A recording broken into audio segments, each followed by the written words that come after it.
देश में जिस बात का बेसब्री से इंतजार था और मध्य प्रदेश की जनता भी जिस पर निगाहें टिकाकर बैठी थी, आज वो घड़ी आ गई, आज वो पल आ गया। जी हां, हम बात कर रहे हैं मध्य प्रदेश से राज्यसभा सांसद ज्योतिरादित्य सिंधिया आखिरकार टीम नरेंद्र मोदी का हिस्सा हो गए हैं। केंद्रीय मंत्री पद की उन्होंने शपथ ले ली है। किस तरह से उत्साह का वातावरण है, खुशी की लहर एमपी में भी दिखाई दे रही है। तमाम मसलों पर बात करेंगे और ये भी जानेंगे कि मध्य प्रदेश की शिवराज सरकार आने वाले दिनों में लोक स्वास्थ्य यांत्रिकी विभाग के माध्यम से क्या कुछ नवाचार करने वाली है। तमाम मसलों पर बात करने के लिए हमारे साथ मौजूद रहेंगे मध्य प्रदेश शासन के लोक स्वास्थ्य यांत्रिकी राज्य मंत्री श्री ब्रजेंद्र सिंह यादव जी। यादव जी, आपका बहुत बहुत स्वागत है एमपी न्यूज़ के इस खास कार्यक्रम में। सबसे पहले शुरुआत करते हैं, चूंकि मसला ज्योतिरादित्य सिंधिया जी केंद्र में मंत्री बने हैं, देश के अब वो नेता कहलाएंगे। भारतीय जनता पार्टी का न केवल एक नया उदय यहाँ से देखने को मिलेगा, बल्कि ज्योतिरादित्य सिंधिया की जो प्रतिभा है उसका लोहा भी अब पूरा देश देखने वाला है। किस तरह से आप उन्हें बधाई देंगे? क्या आपको लगता है इस पल का बेसब्री से आप भी इंतजार कर रहे थे, एक सपना था जो कि पूरा हो गया? जी, बिल्कुल सही बात है कि बड़ी बेसब्री से इंतजार था कि कब हमारे श्रीमान सिंधिया जी मंत्री पद की शपथ लें। तो आज वो हमारा सपना पूरा हो गया और आज उन्होंने मंत्री पद की शपथ ली है। और हम तो ईश्वर से यही प्रार्थना करेंगे कि महाराज को इतनी शक्ति देना कि जो जिम्मेवारी माननीय हमारे प्रधानमंत्री नरेंद्र मोदी जी ने उनको दी है, वो अपनी जिम्मेवारी में खरा उतरें और जो विभाग उनको मिले तो उस विभाग का नाम मैं कहता हूँ पूरे देश में एक अलग पहचान होना चाहिए उस विभाग की। जिस तरह की हमारे कैलाशवासी बड़े महाराज साहब के पास जो विभाग रहे थे तो उनका उन विभागों में नाम रहा है आज तक। जब कोई चर्चा चलती है, चाहे रेल विभाग की बात करें हम या उड्डयन विभाग की बात करें, तो उनका नाम चलता है कि उनके कार्यकाल में बहुत अच्छे काम हुए। और ये बात बिल्कुल सही है। मैं मानता हूँ जितना मैं जब से श्रीमान सिंधिया जी से जुड़ा हूँ, मैं उनको व्यक्तिगत जानता हूँ, चूँकि मेरे तो कई पीढ़ियों से उन पारिवारिक संबंध हैं। लेकिन मैंने इतना ईमानदार व्यक्ति, इतना होनहार, इतना बरकर व्यक्ति मैंने मेरी उम्र में आज तक नहीं देखा। उनकी कार्य करने की शैली, वो केवल उनकी जो सोच है, जो विचारधारा, केवल विकास के अलावा अगर कोई व्यक्ति फालतू बात करता है उनसे, कोई वो कहते ना जैसे किसी की बुराई भलाई करना, किसी के बारे में कुछ कहना, वो बिल्कुल मना करते हैं। वो ये कहते हैं तो मेरे से केवल विकास की बात करो, विकास बताइए। और ये बात बिल्कुल सही है। वो चूँकि हमारे सांसद रहे गुना लोकसभा क्षेत्र से, तो आज हम गुना लोकसभा में कोई भी व्यक्ति जाकर देखे विकास, चाहे वो कांग्रेस की सरकार रही हो, चाहे भारतीय जनता पार्टी की सरकार रही हो केंद्र में, लेकिन उनका जो काम कराने का तरीका है, क्या है, वो कहावत कहते हैं कि काम ना करने के 100 बहाने होते हैं और काम करने का कोई बहाना नहीं होता। अगर व्यक्ति को काम करना तो उनके पास कोई बहाना नहीं। उनको तो अगर जनता ने मांग रखी, छोटी से छोटी हो चाहे बड़ी से बड़ी हो, लेकिन वो हमेशा जनता को लेकर आए। और उनका एक सबसे अच्छी बात उनके अंदर जो मैंने देखी है, वो कभी भी क्षेत्र में आते थे तो कभी खाली हाथ नहीं आते थे, कोई ना कोई सौगात लेकर ही आते थे। पहले सौगात, बाद में क्षेत्र में आना। मतलब ये कहा जा सकता है कि वो बहानेबाजी, कानाफूसी की राजनीति से दूर रहते थे और सौगातें लेकर आपके क्षेत्र। बिल्कुल, ये इन चीज़ों से बहुत दूर, वो केवल सौगात। और आपने देखा होगा क्षेत्र में जब भी वो आते थे तो कोई ना कोई विकास की सौगात लेकर आते थे। और आज उनको जो जवाबदारी मिली है, अब हम लोगों को और उम्मीद बढ़ गई है कि अब चूँकि सरकार हमारी केंद्र में भी है, राज्य में भी है, तो अब हमको और हिम्मत ऐसी बढ़ गई है कि अब विकास की और छड़ी लग जाएगी हमारे क्षेत्र में, हमारे प्रदेश में। ये कहा जा सकता है कि डबल जिम्मेदारी अब सिंधिया जी पर आ गई है, प्रदेश भी देखना है और देश भी देखना है। हाँ, ये बिल्कुल बात सही है कि जवाबदारी तो अब डबल हो गई है। अभी प्रदेश देख रहे थे, लेकिन वास्तव में पूरा देश देखना उनको। क्यों कि ये जवाबदारी, हाँ ये बात मैं समझ सकता हूँ। जो जिस पद पर रहता है, जब मैं मंत्री नहीं था तो मेरा बड़ा ख्वाब में आता था कि कभी विधायक बने, मंत्री बने, जनता की सेवा करेंगे।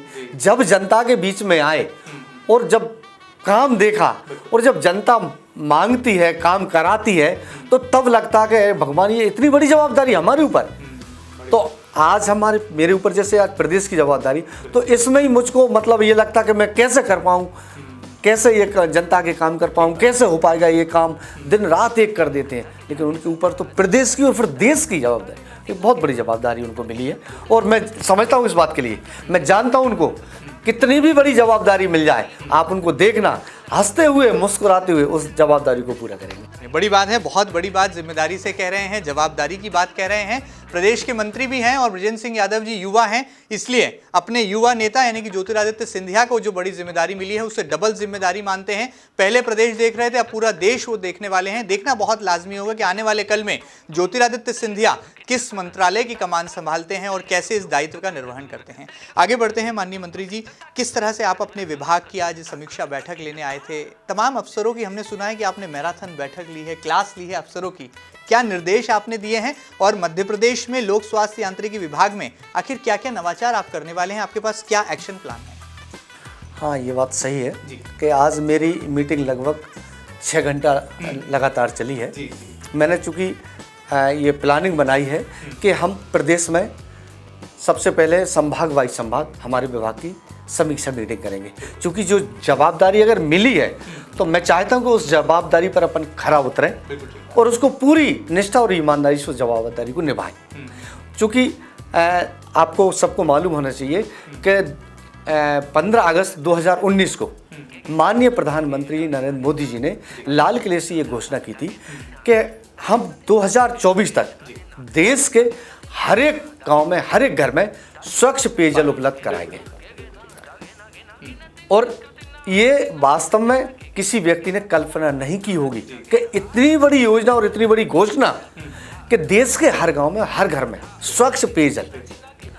तो उसी क्रम में हमारे मध्य प्रदेश में जो योजनाएं चल रही हैं, तो हमारे माननीय मुख्यमंत्री शिवराज सिंह जी की ये सोच है कि ये योजना हम 2024 नहीं, हम 1 साल पहले 2023 में इसको पूरा कर लें। लेकिन एक हम दुर्भाग्य भी माने कि जब योजना ये घोषणा हुई उस समय हमारे मध्य प्रदेश में पूर्ववर्ती कांग्रेस की सरकार थी, तो 1 साल उन्होंने इस योजना में कोई काम नहीं किया, तो 1 साल हमारा वो चला गया। इस योजना को हम 1 साल और पहले पूरा करते। दूसरा साल ये अब कोविड में चला गया 1 साल। जो हमारा सपना था कि हम इस योजना को 2023 तक, फिर भी हमारा प्रयास है। और उसी क्रम में आपने देखा होगा कि आज अगर माननीय मुख्यमंत्री जी की सबसे ज़्यादा अगर निगाह कहें तो केवल जल जीवन मिशन के ऊपर है। उनकी सोच है, वो चाहते हैं कि 2023 तक संपूर्ण मध्य प्रदेश में हर एक गांव में, हर एक घर में स्वच्छ पेयजल उपलब्ध करा सकें। क्योंकि आज हम देख रहे हैं, चाहे देश की बात करें, प्रदेश की बात करें, पानी जो जल स्तर है नीचे की ओर जा रहा है। हर जगह पीने के पानी की बहुत बड़ी समस्या बढ़ती जा रही है। और जो योजना जो बनाई जा रही है, मैं कहता हूँ ये तो एक हमारे देश के, प्रदेश की जनता के लिए एक वरदान है। जिस चीज़ की हमने कभी कल्पना नहीं की होगी और वो कल्पना से परे काम और हमारे समक्ष, और वो भी इतने जल्दी होने जा रहा है। और इससे हर व्यक्ति को ये एक ऐसी योजना है कि अगर एक बार सड़क बन जाए, उसमें गड्ढा हो जाए ना, तो वो सड़क पर चलना नहीं रुकेगा।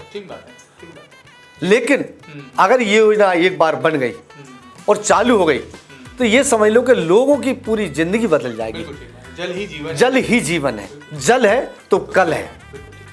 तो ये जो हमारी सरकार का सपना है, माननीय प्रधानमंत्री नरेंद्र मोदी जी का, माननीय मुख्यमंत्री जी का, कि हर घर नल और हर घर जल।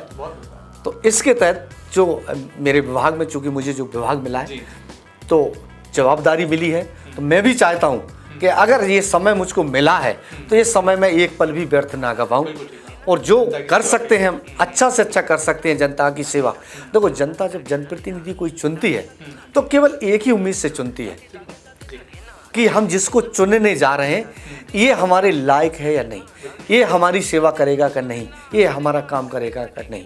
और जनता उसी को चुनती है जिस पर उसको भरोसा होता है। तो आज विश्वास पर, अगर जनता ने हम पर विश्वास किया है तो हम भी चाहते हैं कि जनता की नज़रों में हम खरा उतरें और उनके विश्वास पर खरा उतरें। बड़ी बात है, नेक इरादा है और ठोस यहाँ पर लक्ष्य है। जनता की सेवा का लक्ष्य लेकर निकले हैं माननीय मंत्री बृजेंद्र सिंह यादव जी। और साफ बात है, उनके नज़रिए से ये बात परिलक्षित भी होती है, अभिव्यक्त भी होती है कि जल ही जीवन है। और इस मिशन को पूरा करने के लिए वो केंद्र की मोदी सरकार और मध्य प्रदेश की शिवराज सरकार में अपनी भूमिका निभा रहे हैं। और आगे आने वाले दिनों में भी जनता और खासतौर पर हर गाँव तक पेयजल उपलब्ध कराने के लिए उनका विभाग कटिबद्ध है और इस दिशा में ठोस कदम भी उठाएगा और जरूरी और सार्थक पहल भी करेगा। आगे बढ़ते हैं माननीय मंत्री जी, मध्य प्रदेश में राजनीति की एक नई दिशा देखने को मिल रही है। कमलनाथ जी बार बार कहते हैं कि कोविड काल के दौरान, कोरोना के दौरान जो मौतों के आंकड़े हैं वो सरकार ने छुपाए हैं। हाल ही में नेमावर में एक हत्याकांड हुआ जिसका सनसनीखेज खुलासा होता है, उसके आरोप भी वो तमाम सरकार के जिम्मेदारों पर लगाते हैं। मध्य प्रदेश में आखिर कांग्रेस जिस भूमिका में है, आप उसको किस नजरिए से देख पा रहे हैं? देखो क्या है, जो विपक्ष होता है, जो विपक्ष की पार्टी होती है, उसका काम होता केवल आरोप लगाना। जैसे आज आप बात कर रहे हैं कमलनाथ जी की, ये जो कोरोना काल चल रहा था, इस समय लोगों की जान की पड़ी हुई थी। सारा देश, सारे देश की जनता, प्रदेश की जनता, हम सब मिलकर ये प्रयास कर रहे थे कि हम लोगों की ज़िंदगी कैसे बचा सकते हैं, हम क्या सहयोग कर सकते हैं, जो हमारा योगदान बन सकता है तन से, मन से, धन से, लोग वो सहयोग कर रहे थे। लेकिन कांग्रेस एक तरफ केवल आरोप और प्रत्यारोप की राजनीति कर रही थी। मतलब एक बात हम कहें कि लोगों की ज़िंदगी से खिलवाड़, ये समय खिलवाड़ का नहीं था, जबकि ये समय था सहयोग करने का। सरकार कोई भी हो, हमको आरोप प्रत्यारोप के लिए, लड़ने के लिए, बढ़ने के लिए समय डला है, पूरी ज़िंदगी पड़ी है। लेकिन जब जनता के ऊपर कोई ऐसी विपत्ति आ गई है, कोई आफत आ गई है, तो उसमें ये हमारा फर्ज बनता है कि पार्टी छोड़ो, व्यक्तिगत हम क्या अच्छा कर सकते हैं, क्या भला कर सकते हैं। और जो आदमी व्यक्ति अच्छा करता है, मैं तो ये कहता हूँ, चाहे वो पक्ष का हो चाहे विपक्ष का हो, काम अगर अच्छा करता है तो उसकी तारीफ होना चाहिए, अगर गलत करता है तो बिल्कुल बुराई करिए।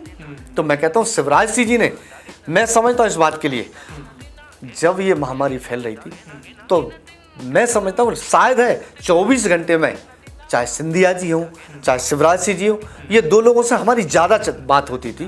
तो रात के 12 बजे 2 बजे फ़ोन लगाओ, 1 घंटे में फ़ोन उठता था। मैं समझता हूँ मुश्किल है ये 4-4 घंटे सोए होंगे, 20-20 घंटे जगे जनता की सेवा की। लेकिन कांग्रेस के लोग तो बता दें कौन से हॉस्पिटल में गए, किसके बीच में गए, किसके दुख सुख में शामिल हुए। अरे मौत का आंकड़ा तो ठीक है, ये समझ सकते हैं कि महामारी फैली है, मौतें तो निश्चित हुई हैं, लेकिन ऐसा नहीं है कि सारी मौतें केवल कोविड से हुई हैं। क्या अभी मौतें नहीं हो रही का?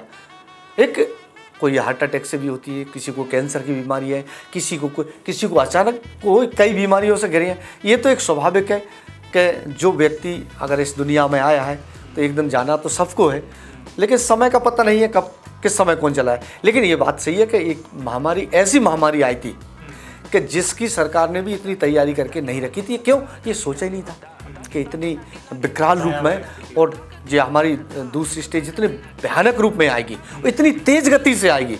लेकिन फिर भी सरकार ने वो प्रयास किया कि हमने पूरी स्थिति संभाली, कहीं किसी चीज़ की कोई कमी नहीं आने दी। बराबर जिस व्यक्ति को ज़रूरत पड़ी जिस चीज़ की, वो हमने चीज़ उपलब्ध कराई। चाहे बेड की ज़रूरत पड़ी हो, चाहे ऑक्सीजन की ज़रूरत पड़ी हो, चाहे रेमडेसिविर इंजेक्शन की ज़रूरत पड़ी हो, जो भी ज़रूरत पड़ी, स्टाफ की कमी पड़ी तो स्टाफ की भर्ती करवाई। हॉस्पिटल में जो व्यवस्था कर सकते थे हम अच्छी से अच्छी, हमने दिन रात मेहनत करके व्यवस्था करी और लोगों की जान बचाई हमने। लेकिन लोगों की जान से खिलवाड़ नहीं किया। कांग्रेस के आरोप निराधार है, आप ये मानते? बिल्कुल। क्या है कि वो तो मैंने कहा ना कि उनका काम है केवल आरोप लगाना, तो आरोप तो बिल्कुल निराधार है, झूठ है। चलिए आगे बढ़ते हैं माननीय मंत्री जी, एक सवाल मेरे जहन में है। मध्य प्रदेश में जब सत्ता परिवर्तन हुआ, तख्ता पलट हुआ, अचानक से जो है 22 विधायक जो हैं ज्योतिरादित्य सिंधिया के साथ पार्टी छोड़कर चले गए, अब भारतीय जनता पार्टी में आ चुके हैं। किस तरह से भाजपा का अनुशासन और जो संगठनात्मक ढांचा है उसको महसूस कर पा रहे हैं? भारतीय जनता पार्टी में क्या कुछ सीखने को मिला, और क्या लगता है कि वाकई में अब भाजपा में आने के बाद जो जनता की सेवा का एक मूल मकसद होता है राजनीति में, वो पूरा हो पा रहा है? आप कैसे महसूस करते हैं इस अनुभव को? हाँ, ये बात सही है। तब तक हम पार्टी में नहीं थे तो हम भी आरोप प्रत्यारोप करते थे, लेकिन मैंने भारतीय जनता पार्टी में आकर ये देखा है कि अगर अनुशासन सीखना है किसी से तो वो भारतीय जनता पार्टी से सीखे। इतना अच्छा अनुशासन कि हमारा अगर कोई व्यक्ति मंच पर, अगर हमने 4 कुर्सी रखी हैं कि 4 लोग बैठेंगे तो 4 ही बैठेंगे, 5वां लोग कोई मंच पर खड़ा नहीं होगा। तो कांग्रेस में जिन 4 को मंच पर बैठना चाहिए वो तो नीचे बैठे हैं, जिनको नीचे बैठना चाहिए वो ऊपर बैठे हैं। जब 4 की जरूरत है वहाँ 40 बैठे हैं। अनुशासन नाम की कोई चीज़ नहीं है। कार्यकर्ता का मान सम्मान नहीं था उस पार्टी में। मैंने खुद रह कर देखा है, महीनों क्या सालों तक मीटिंगें नहीं होती थी। मैंने जिलाध्यक्षों की स्थिति देखी है कि जिलाध्यक्ष तक महीनों मीटिंग में नहीं जाते थे। जब आप मीटिंग में नहीं जाएंगे, तब आप चर्चा नहीं करेंगे, तो तब आपको कैसे पता चलेगा कि कार्यकर्ता की पीड़ा क्या है, उसका दुख दर्द क्या है। क्योंकि जो भी पार्टी है वो कार्यकर्ता की दम पर ही आगे बढ़ती है। और आज भारतीय जनता पार्टी अगर देश की नहीं दुनिया की अगर सबसे बड़ी पार्टी बनी है तो उसका कारण यही है कि भारतीय जनता पार्टी में कार्यकर्ता का मान सम्मान रखा जाता है, कार्यकर्ता को सम्मान दिया जाता है। आज भारतीय जनता पार्टी दुनिया की सबसे बड़ी पार्टी है। और आज जो कांग्रेस का जो हाल हो रहा है वो केवल इसीलिए हो रहा है कि कांग्रेस पार्टी में पद लेने के बाद कार्यकर्ता को भूल जाते हैं कि कार्यकर्ता नाम की क्या चीज़ होती है। और आज उसी का ये परिणाम है। आप देख रहे होंगे कि क्या स्थिति है देश के अंदर और प्रदेश के अंदर कांग्रेस की। कांग्रेस अब बाल कांग्रेस भी बनाने जा रही है। आज ही कमलनाथ जी ने कहा है कि कांग्रेस पार्टी में 16 साल से 20 साल के युवाओं को जोड़ने की जरूरत है, किशोर जो है उनको जोड़ने की जरूरत है। इस बाल कांग्रेस पर क्या कोई प्रतिक्रिया देना चाहेंगे आप? जब भैया बूढ़ों को नहीं रखा पाए तो बच्चों को क्या पकड़ पाएंगे। आज का जो युवा है वो पूरा भारतीय जनता पार्टी से जुड़ा है। आज आप देख रहे होंगे अगर सबसे ज़्यादा युवा है तो भारतीय जनता पार्टी, चाहे सरकारें हों चाहे जनप्रतिनिधि हों, तो आपको सबसे ज़्यादा युवा भारतीय जनता पार्टी की सरकारों में मिलेंगे। आज पार्टी में आप देख लो युवा सबसे ज़्यादा भारतीय जनता पार्टी में मिलेंगे। ये तो क्या है, ये तो केवल कुछ समाज को लेकर केवल वोट की राजनीति करते हैं। ये विकास की राजनीति नहीं करते कांग्रेस के लोग, ये वोट की राजनीति करते हैं। अब उनके पास विकल्प तो कुछ बचा नहीं है। अब उन्होंने कहा एक नया विकल्प और खोज लो, अगर उसमें सक्सेस हो जाए। लेकिन वे कोई भी विकल्प खोज लें, देश के लोगों की मानसिकता जो है भारतीय जनता पार्टी के प्रति है, मोदी जी के प्रति है। और हमारे प्रदेश में हमारे होनहार, या हम कहें कि वास्तव में किसानों के मसीहा हम कहते हैं, शिवराज सिंह जी को वो कहते हैं अपने आप को मैं किसान का बेटा हूँ, तो वास्तव में किसान के बेटे हैं। लोगों की निगाहें उनके ऊपर भी हैं। तो आज मैं नहीं समझता वो चाहे बाल कांग्रेस बना लें, चाहे बूढ़ी कांग्रेस बना लें, चाहे जवान बना लें, वो कोई कांग्रेस बना लें, लेकिन कांग्रेस अब बनने वाली नहीं है, क्योंकि कांग्रेस तो मिट चुकी है। चलिए, बड़ी बात है, बड़ा बयान है यहाँ पर। चूंकि अब भारतीय जनता पार्टी से जुड़ गए हैं और प्रदेश में मंत्री भी हैं, ऐसे में जिम्मेदारी के साथ पूरा अपना बयान दे रहे हैं माननीय मंत्री श्री ब्रजेंद्र सिंह यादव जी। यादव जी, जिस तरह से भारतीय जनता पार्टी में आप गए, मुख्यमंत्री शिवराज सिंह चौहान जी की ऐसी कौन सी खास बातें हैं जिसने आपको बहुत प्रभावित किया और आपको लगा कि अब सरकार में एक ओहदा भी है, जिम्मेदारी भी है और एक सही नेतृत्व में आप शासन में जो है भूमिका निभा पा रहे हैं? उनकी कौन सी खास बातें आज भी आपको अपील करती हैं? नहीं, ये बात सही है कि हमने जब से भारतीय जनता पार्टी में आए हैं, सरकार में आए हैं, तो एक तो सबसे अच्छी बात हमने अनुशासन देखा। दूसरी बात मैंने शिवराज सिंह जी के अंदर जो बात देखी है, हम जब कांग्रेस में विधायक थे, जब हम कमलनाथ जी से मिलने जाते थे तो वो बैठ कर बात नहीं करते थे, वो खड़े हो जाते थे कहीं हम ना बैठ जाए। वो नहीं चाहते थे कि कोई भी व्यक्ति 1 मिनट से ज़्यादा, कोई भी विधायक व्यक्ति तो बेचारा मिल ही नहीं पाता था। विधायक अगर हम खुशकिस्मत होते थे अगर 1 मिनट हमको टाइम मिल गया तो, और नहीं तो वहाँ खड़े हो जाते थे और खड़े होकर बात पूछते थे, कैसे आए कि साहब ये काम है थोड़ा सा सुन लो, हाँ ठीक है, चलो चलो चलो चलो। आज मैंने शिवराज सिंह जी के अंदर जो खासियत देखी है, चाहे विधायक हो, चाहे मंत्री हो, चाहे जिलाध्यक्ष हो, कोई भी कार्यकर्ता हो, उसकी बात उसको बगल से बिठाएंगे, पूरा सम्मान देंगे, सम्मान के साथ पूरी बात सुनेंगे और उसको जवाब देंगे, उसको संतुष्ट करेंगे, तभी तो व्यक्ति।